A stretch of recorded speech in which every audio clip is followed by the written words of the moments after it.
กសោកនៃការបាត់បង់វាធ្វើឲ្យខ្ញុំអង្រួយនៅក្នុងដួងចិត្តខ្ញុំឈរសំឡឹងរួមថនមិនខ្ញុំមួយសំឡឹងស្នាមញញឹមមួយជាប់ក្នុងចិនឲ្យខ្ញុំនឹងនាងចង់ជួបនាងខ្ញុំនឹងនាងខ្ញុំនៅទីនេះស្រែកហៅរួមនាងឲ្យត្រឡប់សង្ឃឹមថ្ងៃមួយនឹងអាចជួបតែជាសង្ឃឹមការស្រមៃមិនអាចជួបខ្ញុំនៅទីនេះមានអារម្មណ៍បីដូចជាឯកាចិនខ្ញុំស្រយំខ្ញុំពិបាកពិចារណាពីពរនាមពីមិនកប់យោបល់ក្នុងចិនដាថប់ដង្ហើមដល់មិនរួចខ្ញុំគិតដល់អ្នកណាភ្នែកខ្ញុំស្រវាំងរៀបបង្ហូរទឹកនេត្រាពេលដែលខ្ញុំបានលឺខ្ញុំច្របល់ក្នុងអរ៉ារឿងដែលខ្ញុំមិនធ្លាប់គិតរឿងដ៏សែនអនិច្ចាមិនភិតជាទីស្រឡាញ់ឃ្លាតឆ្ងាយពីកាយានាងគឺជាមិនគឺជាស្នេហ៍ជាបេះដូងក្នុងគ្រួសារនៅពេលនេះបាត់រូបនាងបាត់សម្លេងធ្លាប់វាចាបាត់បង្អង់ការស្រមៃធ្លាប់សង្ឃឹមធ្លាប់ប្រាថ្នាបាត់វេលាដែលធ្លាប់ក្បែរសល់តែអនុសាសន៍ឈរសំឡឹង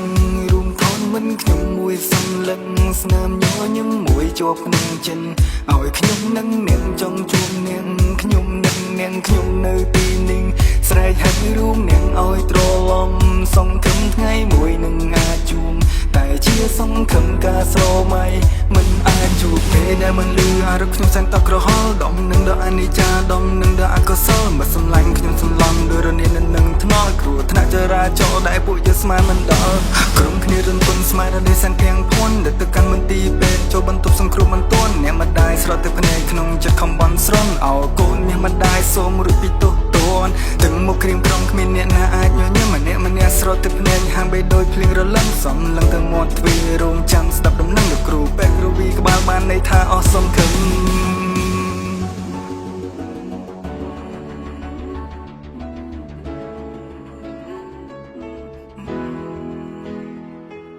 ខ្ញុំឈរសំឡឹងរួមថនមិនខ្ញុំមួយសំឡឹងស្នាមញញឹមមួយជាប់ក្នុងចិន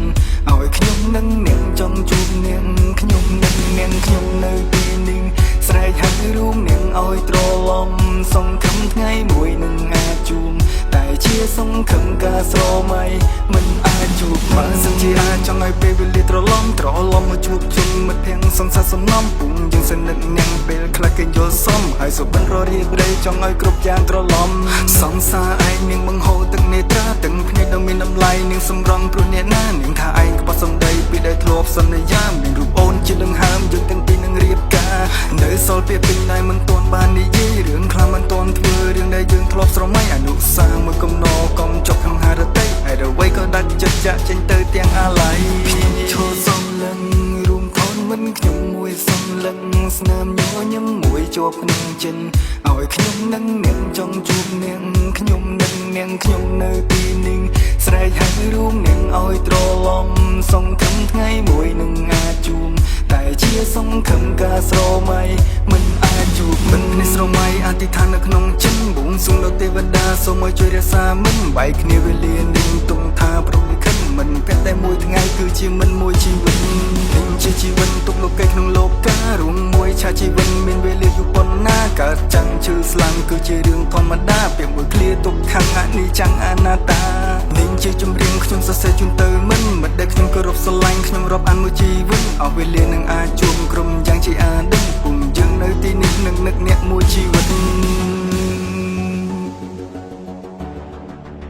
ហើយក៏សូមអធិដ្ឋានដល់មិត្តដែលបានឃ្លាតទៅគ្មានពេលវេលានឹងត្រឡប់ហើយពួកយើងនៅទីនេះនឹងដឹកដល់ឯងអស់មួយជីវិត